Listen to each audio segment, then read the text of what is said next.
ઉચ્ચ જરૂરતના ઇન્સ્ટ્રુમેન્ટેશન એ કોઈપણ ઇન્ડસ્ટ્રીનું હૃદય ગણવામાં આવે છે.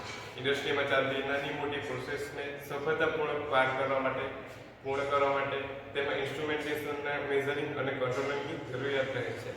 આ હેતુ માટે તેમાં જુદા જુદા પ્રકારના મેઝરિંગ અને કંટ્રોલિંગ ઇન્સ્ટ્રુમેન્ટ હોય છે. ક્યારેક તેમાં ખામીઓ આવે છે તો તેને દૂર કરવા માટે તેના મેઝરિંગ અને કંટ્રોલિંગની જરૂરિયાત રહે છે. બધી ઇન્ડસ્ટ્રીયલ પ્રોસેસમાં લિક્વિડ અને ગેસનો ઉપયોગ થાય છે અને આ ગેસ અને લિક્વિડના પ્રેશરનો મેઝરમેન્ટ ખૂબ જરૂરી છે. પ્રેશર એટલે કે કોઈપણ સપાટી ઉપર લાગવામાં આવતા બળ અથવા તેની ઉપર ડિસ્ટ્રીબ્યુટ કરવામાં આવતા બળને પ્રેશર કહે છે. પ્રેશરને સામાન્ય રીતે P થી દર્શાવવામાં આવે છે. પ્રેશર માટે ઉપયોગમાં લેવામાં આવતા મેઝરિંગ ઇન્સ્ટ્રુમેન્ટને મેનોમીટર કહે છે.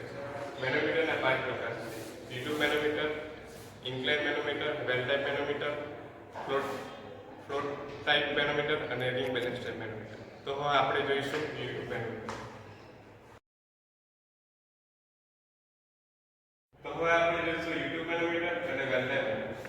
U2 મેનોમીટર U આકારની ટ્યુબ ધરાવે છે. તે કાચની હોય છે.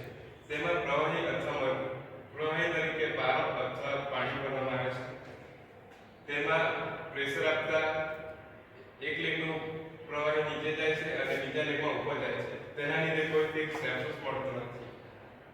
તેના લીધે વેલ ટાઇપ મેનોમીટર રચાઈ કરવામાં આવે છે.